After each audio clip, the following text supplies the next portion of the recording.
অনেক শুভাকাঙ্ক্ষী কিন্তু এইটা নিয়ে আমাকে প্রশ্ন করেছেন।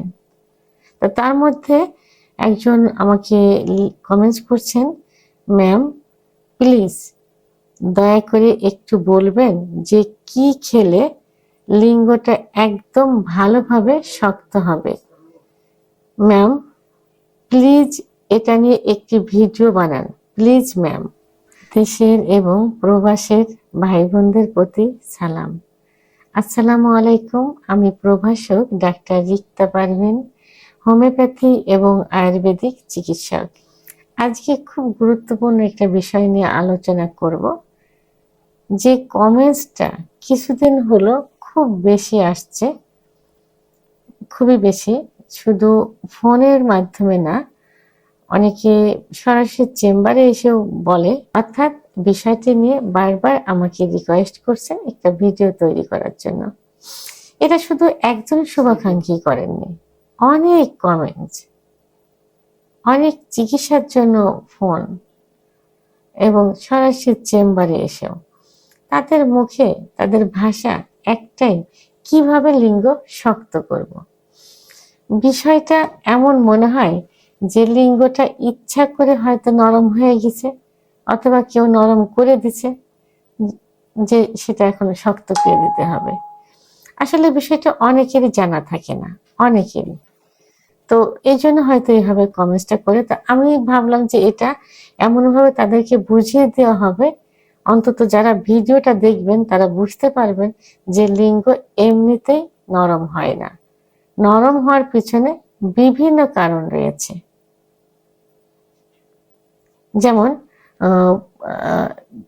লিঙ্গ, বিশেষ লিঙ্গ যেটা নিয়ে কথা সেটা হলো যে লিঙ্গটার ভিতরে কিন্তু কোনো হাড় নেই বা কোনো বোন নেই, আছে শুধু মাংস এবং রক্তনালী। এই রক্তনালীর ভিতর দিয়ে যত রক্ত চলাচল করবে বা যত রক্ত সঞ্চালিত হবে, তত লিঙ্গ বড় হবে, মোটা হবে এবং শক্ত হবে।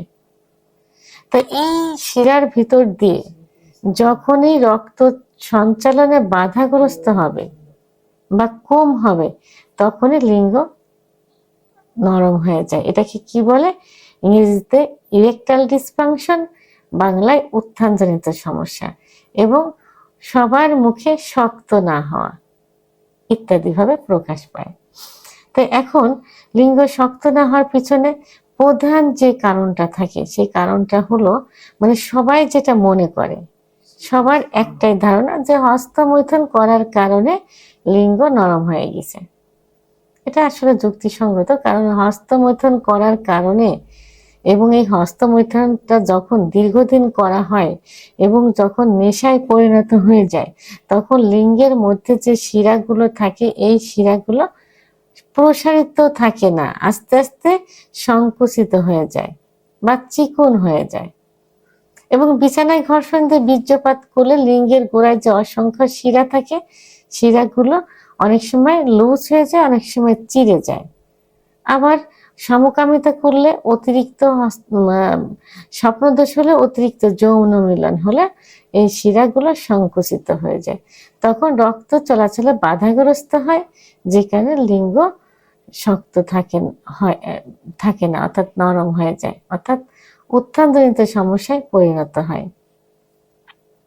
এবং এটা লোকের কথা এবং সবারই এইগুলো জানা, কিন্তু এর বাইরেও সমস্যা রয়েছে। সে সমস্যাগুলো হলো সাইকোলজিক্যাল যে সমস্যা, মানসিক কিছু সমস্যা থাকে, একটা ভ্রান্ত একটা ধারণা নিয়ে থাকে, এই ধারণা থেকে বেরিয়ে আসতে হবে। এই সাইকোলজিক্যাল প্রবলেমের কারণেও কিন্তু উত্থানজনিত সমস্যা হয়। এবং অনেকে যে স্ট্রোক করে বেডে থাকে, অনেকে স্ট্রোক সেরে যায়। তো এই স্ট্রোকের কারণে বা কোমরে যদি কোনো সমস্যা থাকে, তাহলেও কিন্তু লিঙ্গ শক্ত হয় না বা উত্থানজনিত সমস্যায় পরিণত হয়, অর্থাৎ ইরেকটাইল ডিসফাংশন। তা আমি বারবার শক্ত না হওয়া বলছি এই কারণেই যে সবার মুখের ভাষা একটাই, সে শক্ত কেন হয় না। আবার অনেকের সময় দেখা যায় যে নিউরোলজিক্যাল কিছু প্রবলেম থাকে, সেই কারণেও কিন্তু উত্থানজনিত সমস্যা হয়ে যায়। আবার আন্ডারস্ট্যান্ডিং এর অভাব থাকে, অর্থাৎ স্বামী স্ত্রী পার্টনারের মাঝে অনেক সময় ভালোবাসার সম্পর্কটা খুব কমে যায়, আন্ডারস্ট্যান্ডিং সঠিকভাবে হয় না। ভালোবাসার বহিঃপ্রকাশ কিন্তু যৌন মিলন। সেই ভালোবাসাটা যখন ক্ষীণ হয়ে যায় এবং মজবুত থাকে না, তখন কিন্তু যৌন মিলনে সুখ আসে না, ইচ্ছা হয় না। ইচ্ছা যদি না হয় তাহলে উত্থান কি করে হবে? তাহলে মিস আন্ডারস্ট্যান্ডিংও কিন্তু শক্ত না হওয়ার পিছনে বা উত্থানজনিত সমস্যার প্রধান আরেকটা কারণ। আরেকটা কারণ হলো যে লিঙ্গের ভিতরে যে শিরাগুলো থাকে, এই শিরাগুলো অনেক সময় চর্বি জমে। চর্বি জমার কারণে ব্লাড সার্কুলেশন বাধাগ্রস্ত হয়, তখন উত্থানজনিত সমস্যা হয়। আরেকটা হলো যে পর্যাপ্ত পরিমাণে স্নায়ু উত্তেজনা যদি না হয়, পর্যাপ্ত পরিমাণে স্নায়বিক উত্তেজনা যদি না আসে, ইচ্ছা যদি না হয়, তাহলে লিঙ্গ শক্ত হবে কি করে? কোনো রকম ইচ্ছা হলে তো আর প্রবল আকারে শক্ত হবে না। তাহলে স্নায়বিক উত্তেজনা জন্য চিকিৎসার প্রয়োজন। তো এখন যে কারণগুলো বললাম, এই কারণগুলোর জন্য কি করতে হবে? অবশ্যই একজন অভিজ্ঞ সম্পন্ন ডাক্তারের শরণাপন্ন হতে হবে। ডাক্তার কিছু পরীক্ষা নিরীক্ষা দিবেন, পরীক্ষা নিরীক্ষার মাধ্যমে সঠিক রোগ নির্ণয় করতে হবে যে কেন এটা শক্ত হচ্ছে না, উত্থানজনিত সমস্যা কেন হচ্ছে, নির্ণয় করে ওষুধ নির্বাচন করলে ইনশাল্লাহ সেটা ঠিক হয়ে যাবে। অনেকে অন টাইম ট্যাবলেট খাচ্ছে, এই অন টাইম ট্যাবলেট, এবং অনেক ডাক্তাররাও কিন্তু অন টাইম নিজেদের একটু নাম কামানোর জন্য, সাময়িক রুগীকে ধরে রাখার জন্য তারা অন টাইম ওষুধ দেয়। এই অন টাইম ওষুধ কিন্তু সব থেকে বেশি ক্ষতি করে। প্রথমত হলো কিডনি ইফেক্ট করবে, দ্বিতীয়ত হলো একটা সময় অন টাইমে কাজ করবে না, তৃতীয়ত একটা সময় কোনো চিকিৎসাতেও কাজ হবে না।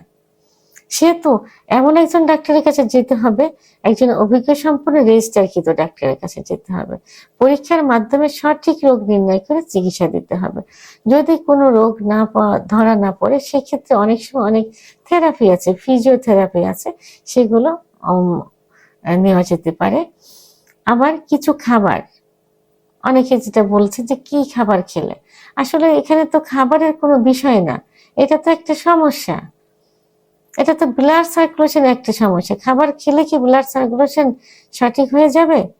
তবে তার জন্য অবশ্যই ডাক্তারের শরণাপন্ন হতে হবে। পাশাপাশি কিছু খাবার, যেমন খাঁটি দুধ খেতে হবে, অনেক সময় দুধের মাখন খাওয়া যেতে পারে, এবং বীজ জাতীয় যে খাবারগুলো আছে, সেই বীজ জাতীয় খাবারগুলো যেমন কুমড়ার বীজ, এগুলো খেতে হবে। ঝিনুকের ভিতরের অংশ রান্না করেও খাওয়া যেতে পারে, কাঁচাও খাওয়া যেতে পারে। আর তরমুজ কিন্তু উত্থানজনিত সমস্যার জন্য খুব ভালো কাজ করে থাকে। ডিম, খেজুর, কাজু বাদাম, মধু, ঘি, অর্গানিক নারকেল তেল, এইগুলো খেতে হবে পাশাপাশি, চিকিৎসার পাশাপাশি। তবে অবশ্যই চিকিৎসার প্রয়োজন, চিকিৎসার বিকল্প কিছুই হতে পারে না। এরপর খাবারটা তো আসলে এটা নিত্যদিনের একটা রুটিন করে নেওয়া উচিত। খাবার খেলে শরীর মন, এই ন্যাচারাল যে খাবারগুলো, শুধু সেক্সুয়াল না, সব ক্ষেত্রেই কিন্তু ভালো থাকা যায়। এই জন্য খাবারের প্রাধান্যটা বেশি দিতে হবে, যে খাবারগুলো আমি বললাম। ভিডিওটি সম্পর্কে যদি কোনো মতামত থেকে থাকে, অবশ্যই কমেন্টসের মাধ্যমে জানাবেন। আর ভিডিওটি ভালো লাগলে লাইক, কমেন্ট, সাবস্ক্রাইব করে আমার সঙ্গে থাকুন। আল্লাহ হাফেজ।